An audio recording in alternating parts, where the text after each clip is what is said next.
very dangerous vocation. Yeah, you're very likely to get yourself, disappeared. You know, it happens. It happens fairly regularly, and to a large extent, I don't know that there's a whole lot of people that are powerful enough that they're not considered expendable, if they become a liability. And I mean, it doesn't really matter, to a large extent how high a profile you have, how well known you are. If you step out of line, you could. Somebody once said that we have freedom of speech. I don't remember who it was, but somebody said we have freedom of speech in America only to the extent that no one's really listening, and that's absolutely true. And people ask me all the time, aren't you afraid by what you're, to do what you're doing, and don't you just like live in fear of, you're just going to get disappeared someday, and do you get death threats, and I really don't. I mean, I live a pretty normal life, and that's because I don't really have enough of an audience to make a difference. I mean, I have a following. I definitely have my fan base and my followers, but they're not really enough. Enough to make any kind of significant difference. But if you're a figure in the mainstream media or in Hollywood or whatever, where you're in a position to actually affect public opinion, and you step out of line, then something's going to happen, But people like me that are, don't really mean anything, we can pretty much say whatever we want, That's what it seems to me, anyway.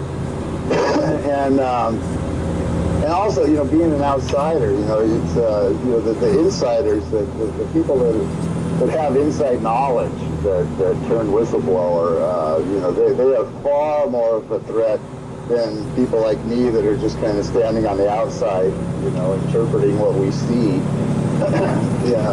So okay. Yeah, it's it's a dangerous world, but primarily for people that actually have the ability through through their fame or their celebrity status or access to the media or whatever, to really make a difference, whereas people like me can just be written off as, some crazy info.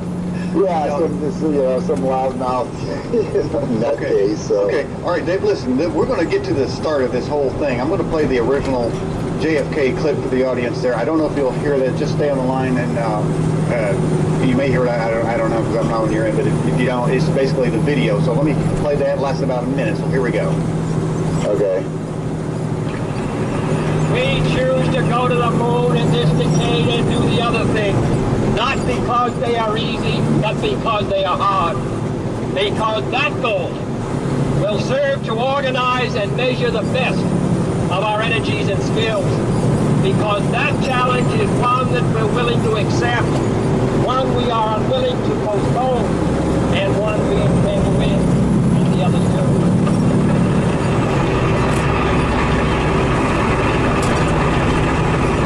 We shall send to the moon 240,000 miles away from the control station in Houston, a giant rocket more than 300 feet tall, the length of this football field, made of new metal alloys, some of which have not yet been invented, capable of standing heat and stresses, several times more than have ever been experienced, fitted together with a precision better than the finest watch, carrying all the equipment needed for propulsion, guidance, control, communication, food, and survival, on an untried mission to an unknown celestial body, and then return it safely to Earth, re-entering the atmosphere at speeds of over 25,000 miles per hour, causing heat about half that on the temperature of the sun, almost as hot as it is here today, and do all this, and do all this, and do it right,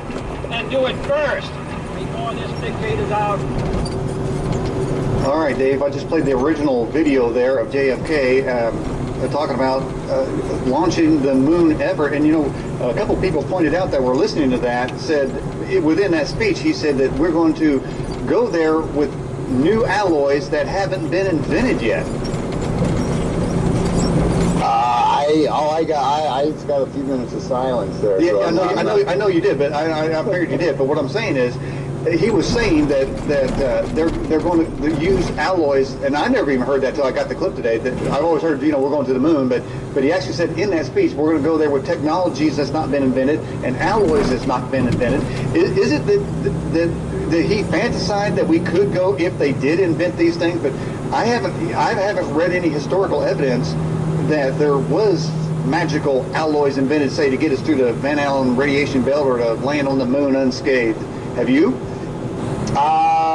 If that technology was developed in the 60s, then it was very promptly lost and never to be rediscovered, because, one of the most fascinating things about the, Apollo missions is that NASA itself regularly issues press releases that, if you just read between the lines a little bit, they're all but acknowledging that we never did it, because they'll put out press releases saying things like we're gonna launch a new mission to the moon, but first we've got to solve the problem of getting our astronauts safely through the Van Allen radiation belts, or we're going back to the moon, but first we need to solve the problem of how to deal with the lunar dust and how to keep the lunar dust out of the landing modules. Or another one was, we're going to the moon, but first we need to develop a new material for our spacesuits, because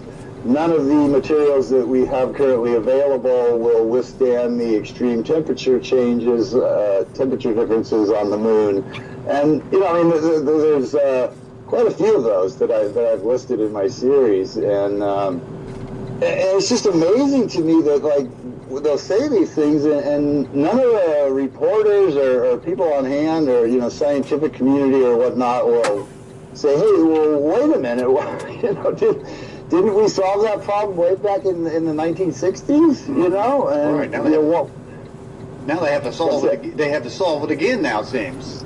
Yeah, it's like, why do we have to reinvent the wheel? If we had technology to get our astronauts safely through the Van Allen belt in 1969, why don't we just reuse that same technology? And if we had spacesuits that performed flawlessly through repeated missions, why do we need to come up with something new? And if we had vehicles that could safely re-enter through Earth's atmosphere, why can't we use that same technology? Why can't we use the same lunar rover technology? And and on and on and on. There's just a long list of things that NASA now tells us that we need to develop new technology to solve these problems before we can safely go to the moon. Well, Dave, let me ask you something, though.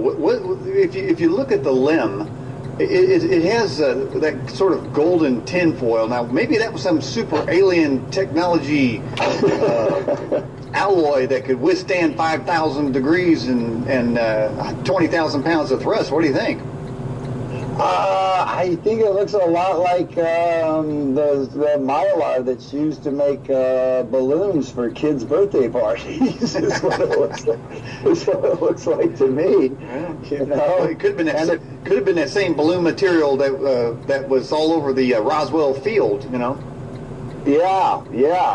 So yeah, there's this huge disconnect between NASA's claims that we went to the moon, multiple times beginning in 1969, and their claims that we still, to this day, don't have the technology to repeat that performance, And, quite obviously no one has, they say that that there's more computing power in the smartphone that I'm holding in my hand than in the onboard computers, that guided the Apollo missions. They used to say that there was more computing power in a Walkman and you know. So I mean, the reality is that every country on this